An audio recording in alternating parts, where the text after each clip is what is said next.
श्री राम जी के आशीर्वाद से बहुत सारे दिव्य संतों ने इस धरा पर जन्म लिया है और ऐसे ही एक महान श्रद्धेय श्री नीप किरोड़ी महाराज संत हुए हैं जिन्होंने प्रभु श्री राम जी और उनकी शिक्षाओं को आगे बढ़ाते हुए मनुष्य के कल्याण के लिए बहुत सारी सीख, बहुत सारा ज्ञान वितरित किया है।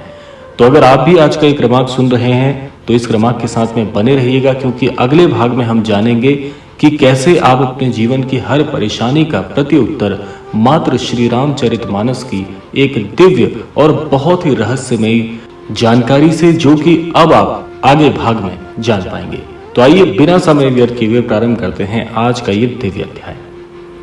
कहा जाता है कि जब मनुष्य के सभी मार्ग बंद हो जाते हैं तब ईश्वर नया मार्ग नहीं बनाते, वो पहले मनुष्य के भीतर का अंधकार हटाते हैं, क्योंकि जिस मन में भय, संशय और निराशा भरी हो वो सामने खड़े अवसर को भी पहचान नहीं पाता।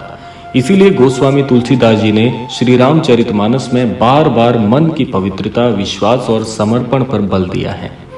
और अगर महाराज जी की शिक्षाओं की ओर आप थोड़ा सा ध्यान अपना आकर्षित करें तो जैसे गोस्वामी तुलसीदास जी ने श्री रामचरितमानस की उस पवित्रता, विश्वास और समर्पण वाली बात को रेखांकित करते हुए श्री रामचरितमानस में वर्णित किया है, उसी प्रकार से श्री महाराज जी ने भी इसी बात को, इन्हीं सारी शिक्षाओं को समाज के लिए बहुत ही कल्याणकारी बताया है।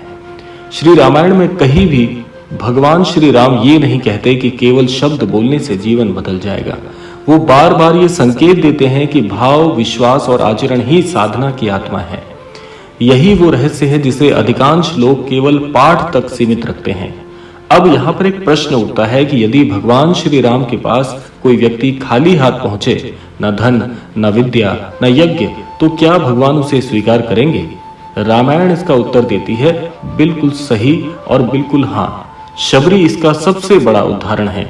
उन्होंने कोई महान तपस्या नहीं दिखाई, उन्होंने कोई चमत्कार नहीं किया, उन्होंने केवल निष्कपट प्रेम अर्पित किया और भगवान स्वयं उनके द्वार पर पहुंचे। इसी घटना का संकेत यह है कि ईश्वर को बाहरी वैभव से अधिक हृदय की सच्चाई प्रिय है। इसी प्रकार श्री हनुमान जी का जीवन भी हमें यही शिक्षा देता है। उनकी शक्ति का रहस्य केवल बल नहीं था। जो लोग ये जानते हैं कि श्री हनुमान जी केवल पौरुषवान थे और केवल उन्होंने अपने बल पर ही इस संसार को विजित किया, तो यहाँ पर थोड़ी सी आपको इस शिक्षा को सुनने की आवश्यकता है। श्री हनुमान जी की सबसे बड़ी शक्ति केवल बल नहीं थी, उनकी सबसे बड़ी शक्ति थी प्रभु श्री राम में अटूट विश्वास। जब उन्होंने समुद्र लांघा तो पहले उन्होंने अपनी शक्ति का नहीं, प्रभु श्री राम जी का ही स्मरण किया। इसीलिए संतजन कहते हैं, जब तक मन स्वयं पर टिका रहता है तब तक भय बना रहता है। और महाराज जी ने इसे और भी सार्थक शब्दों में समझाया कि जब मन भगवान पर टिक जाता है तब भय अपने आप समाप्त होने लगते हैं। अब एक अत्यंत रोचक बात है कि कई लोग पूछते हैं, क्या कोई ऐसा वाक्य है जिसका नियमित स्मरण करने से मन शांत हो जाए? क्योंकि ये बात तो लगभग हर व्यक्ति जानता है कि एक शांत मन में ही एक शांत विचारों का संकलन और सही विचार और सही निर्णय लेने की शक्ति व्याप्त होती है। लेकिन इस प्रश्न से भी पहले आता है कि ये मन शांत कैसे होगा? तो उसके लिए श्री रामायण जी में एक बहुत ही उपयुक्त, बहुत ही सुंदर बात कही गई है, लेकिन वो किसी जादुई शब्द के कारण नहीं, बल्कि उसके भीतर छिपे सत्य के कारण जान पड़ती है। ये कारण है कि भारत के संत परंपरा में कहा गया कि शब्द तभी फलित होता है जब जीवन में उसके अनुरूप बनने लगे व्यक्ति के विचार, व्यक्ति के व्यवहार और व्यक्ति की भावनाएं। यदि क्रोध छोड़ना नहीं चाहते और शांति चाहते हैं तो केवल मंत्र पर्याप्त नहीं है। यदि छल छोड़ना नहीं चाहते और भगवान की कृपा चाहते हैं तो केवल पाठ पर्याप्त नहीं। श्री रामायण जी में हमें परिवर्तन का मार्ग दिखाई देता है और जीवन में, जैसे आज के शब्दों में शॉर्टकट कहा जाए, तो शॉर्टकट जैसी कोई चीज कभी भी व्याप्त नहीं है। ये केवल व्यक्ति का भ्रम है। और अब वो रहस्य जिसकी प्रतीक्षा आप आरंभ से कर रहे हैं। बहुत कम लोग जानते हैं कि श्री रामचरितमानस जी की एक छोटी सी चौपाई में भगवान श्री राम ने अपनी भक्ति का संपूर्ण सार कह दिया है। अगर आप श्री रामायण जी का संपूर्ण सार एक चौपाई में जानना चाहें, यानी कि श्री रामचरितमानस में कौन सी भावना किस प्रकार का समर्पण और किस प्रकार से कर्म को करने की बात कही गई है, तो ये एक सिद्ध चौपाई आप सुन लीजिएगा।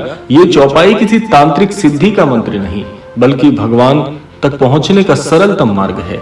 यदि कोई व्यक्ति इसे दिन में 4 बार प्रातःकाल, दोपहर, संध्या और रात्रि श्रद्धा से मात्र पढ़ भी लेता है और साथ ही अपने व्यवहार में कपट, छल और द्वेष कम करने का प्रयास करता है, संकल्पित होता है, तो उसका मन धीरे धीरे अपने आप परिवर्तित होने लगता है और आध्यात्म की गति को प्राप्त करता है। जब मन बदलता है तो निर्णय बदलते हैं, निर्णय बदलते हैं तो जीवन की दिशा अपने आप बदलने लगती है। इतनी सार्थक ये दिव्य चौपाई है और वो दुर्लभ और अत्यंत जो गहन चौपाई हम आपको बताने वाले हैं, बड़े ध्यान से इसको आप सुनिएगा, क्योंकि संपूर्ण श्री रामायण जी का सार इस चौपाई में प्रभु श्री राम जी ने बताया है। और वो चौपाई है, निर्मल मन जन सो मोहि पावा, मोहि कपट छल छिद्र न भावा।